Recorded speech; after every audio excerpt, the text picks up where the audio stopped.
안녕하세요, Cloud입니다. Hey guys, Cloud here. First of all, sorry about the mic quality. For some reason, my mic's doing this weird thing where it's having, like, there's white noise whenever I talk, but there's not white noise whenever I'm not talking. And it's kind of hard to just edit that out. So I'll try to figure out a fix. But in the meantime, I wanted to talk about language learning because who doesn't want to talk about language learning, right?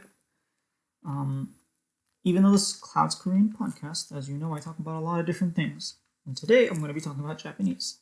Well, specifically, I'm going to be talking about learning a language with someone else. So I never learned a language, in tandem with someone, but recently with Japanese, I've been learning a language with a friend. Um, as you know, right now I'm in the input stage of the language where really I'm not actually studying. All I'm doing is I'm watching anime for about 20 minutes every day in Japanese. For about 10 minutes, I'll have the subtitles on, and then I'll take off the subtitles. So for 10 minutes, English. So for 10 minutes, I'm just trying to understand through context, previous context that I know, context as in like the image, the body language that I see, and a lot of guesswork. And from what I've learned, my vocabulary is slowly building up. And then I started doing it with a friend. So I would live stream it, or he would live stream it, and we would alternate. 10 minutes, I would be the one turning off the subs, and 10 minutes, he would be the one turning off the subs. And to add a little bit of spice to it, one person, whenever the subtitles are off for one person, so when I don't have the subtitles on, I would be trying to translate everything that I hear. Sometimes you'll give me some clues. We'll pause every now and then. If there's a word that I don't know that he knows, he'll be like, "Hey, do you know what this word means?" And then I'll say no, or I'll try to guess, and then he'll give me some hints, and we'll figure out what words mean that way. We do the same thing for grammar. I'm the one who really teaches him grammar because I can just pick up on the grammar a little bit easier than he can. He's also behind, or like I started a lot earlier than he did, so it's still new to him, but he's improving pretty quickly, I'd say, in terms of, at first he couldn't even hear the words. So like I would say, "Hey, this word, I know what this word means." He's like, "How'd you even hear that word? I didn't hear it at all." And then slowly now he's the one who picks up these words, and he's like, "Hey, what does this word mean?" I'm like, "I didn't even hear that word." So he's definitely improving. He watches anime a lot more than I do. So for him, it's a little bit, he knows a little bit more than I did to begin with. Whereas I knew Korean, which kind of helps as well. So we both had our own advantages, and I've also learned other languages before he hasn't, so that makes it a little bit easier for me. But basically, that's what I'm doing. And I tweeted out maybe a month ago or so that this is honestly some of the most fun I've ever had learning a language. Just learning Japanese has been a lot of fun, but then having someone else to do it with you, and just going back and forth, and him explaining things to me or me explaining things to him, and sometimes we both disagree on what something means, and we kind of go back and forth on why we think something means that way. If someone knows a word or something like that, and then we check the subtitles, and sometimes we're both wrong, and sometimes we're both right. It's just, it could be translated in either way. So that's pretty cool. It's really fun having that back and forth. I lose track of time. Initially, I had set my goal for just 20 minutes every day. Uh, Although I can check real quick, honestly. Last month was October, right? October was, yeah, October I was pretty consistent. I had 33 sessions of 20 minutes or more, wherein about half of those sessions were actually longer than 20 minutes. I would watch more than one episode, just because we were so into it that we didn't really feel bored. Usually after 20 minutes, I'm like, "Oh, okay, I'm done." I don't really watch things. I prefer to read. So I didn't do very much. Like going back, checking September, I did 27 sessions of 20 minutes watching out of 30, which was pretty good still, but every single one of those was exactly 20 minutes. Whereas in October, a lot of them went beyond an hour of just watching. Compared to August, I did 8 sessions of 20 minutes, which you can see is a lot less than my goal of once a day. So August is 31 days. So first thing, it's fun. You lose time in it. You learn a lot. I don't know how feasible it is to learn languages with another person. Actually, I tried doing this with Korean. Although I didn't have anyone who wanted to learn the same way I did, Most people are just like, yeah, I'm learning Korean. I'm using Duolingo or Lingodeer, or even I go to a class, and I didn't really want to learn that way. To me, language learning was something more fun. Although I did enjoy the grammar, like how to study Korean and talk to me in Korean were very useful. But reading was really the way I wanted to go about it. Just because that's what I can do for excessive amounts of time and just enjoy it and not really be bored by it. So I did try that for Korean. I remember even I went on Hello Talk, and apparently you can see what your friends are doing, like, or not friends, your classmates, I think it's called. And I messaged a couple people who seemed like they were like really into it. One person responded, I remember, and they gave me some advice, but that was it.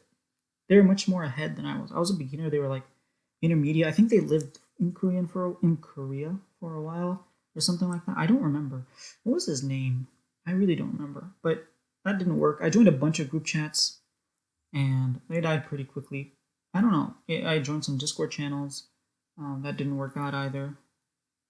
Whether it was because of me or because of them, I'm not like pointing fingers at people, but either the person wasn't consistent or they had a different way of wanting to learn. But with anime, it's been pretty enjoyable. I imagine that if I found a really interesting K drama, maybe if I had someone to just watch with, then it would be easier and like go back and forth and try to learn the language. It's not necessarily about learning with someone or like watching with someone. It's more about both of us going back and forth and like trying our best to really translate or learn or point things out.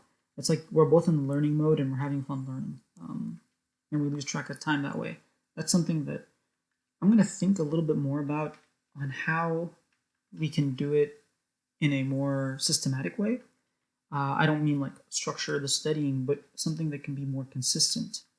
So something along the lines of like part of the reason I'm doing these language learning games, the game show that we held earlier last month.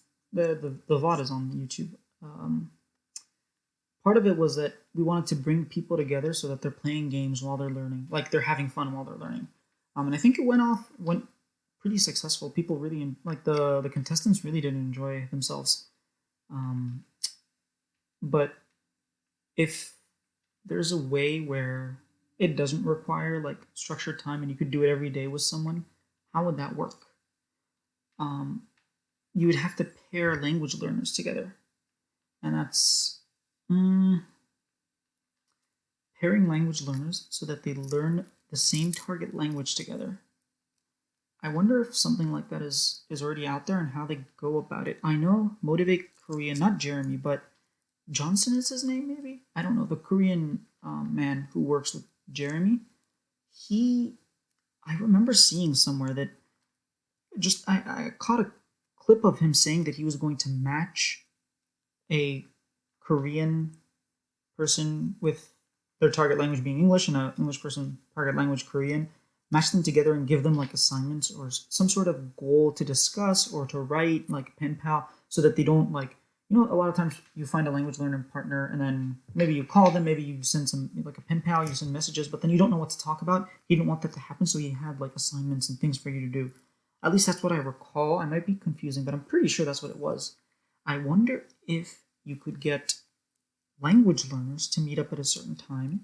So 2 people learning Korean or 2 people learning, I don't know, Japanese, and have them go through an exercise that's difficult for them both, but at the same time engaging, and have them take turns with the difficulty. So they're not both struggling at the same. Maybe like 10 minutes, one person has the subs on, one person doesn't. Then 10 minutes that one person has and then one person doesn't, and then the last 10 minutes no one has the subs on, and just see the difficulty. Like, okay, it's difficult for 20 minutes for a certain individual, and it's also not difficult for 10 minutes. That way, it's not difficult the entire time, and there's also like this challenge, and it's engaging. I don't know how feasible that is. It works for me. This is something I've never tried before. I've taught for a lot of years, but I've never used this method before. I've definitely gamified a lot of language learning to some of my students, where like I would make things into games. Um, I'm blanking on examples, honestly. Um, yeah, a lot of my students were very young. Well, actually, I had a lot of students that are older, but with older people, it's more mm, it's more chill. With younger people, you have to kind of come up with ideas and ways of engaging the older people, the younger kids, just because they get bored and they don't want to do their stuff. Um, so that's a bit of like the challenge of teaching younger children, and that's also where creativity comes along. And that's honestly where I learned teaching the most. It's from teaching younger kids, like even teenagers. Isn't that easy? Um, Teenagers can be difficult. They can also be very, very, very easy to deal with. I've had both extremes of teenagers, whereas children, for the most part, they're like you have to put in effort to deal with them. Every now and then you'll have the kid that you just can't control, and every now and then you'll have the angel. But for the most part, they're all around the same level. They have different like challenges, but this is I'm just ranting at this point. Um, but yeah, I want to talk about how learning Japanese and why it's probably the most fun language I've learned so far, and how I plan on. I don't know how I'm going to do that for Mandarin as well, and then hopefully Russian and like Spanish and all the languages I want to learn. But if I can find some sort of method that I can keep using for the next few years for input, even if it's not learning language, just input that you enjoy and then you can study.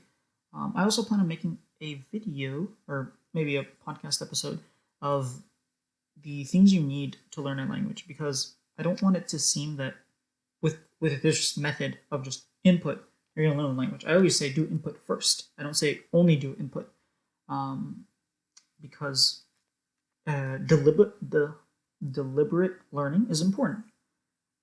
It's very, very, very effective. Like, I don't like the fact that a lot of people either completely ignore input until later on, which I think it should be the first thing. And then there's also the other group of people where are like, hey, stop, don't use your adult brain, just learn like a child. Learn baby steps, input from like, you know, um, children's songs and children's books and just like children cartoons and stuff like that.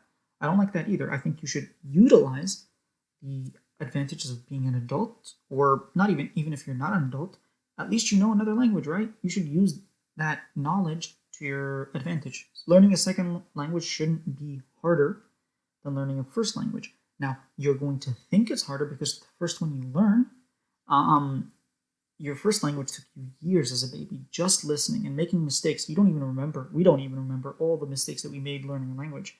I often, I'll say mistakes that my students have made, or I did in my target language, and we kind of just laugh at them. But think about it, kids, they just make mistakes all the time, and it definitely didn't come to them naturally.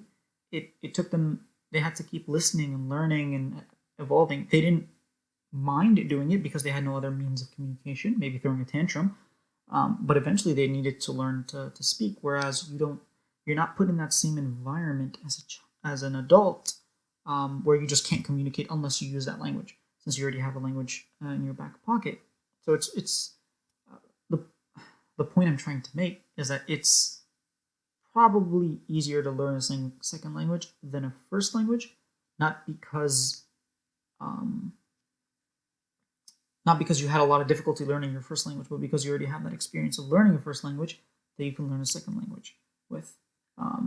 And again, I don't really want to go into that. Take it with a grain of salt. Maybe it was easier as a child just because you had more input, but I'm just talking about from the level of being able to absorb. Like, you can see something, you can know exactly what it means. Whereas a child, you don't know anything until you know it. If you know what I mean. All right, this has been dragging on for a while. I will see you guys in the next episode.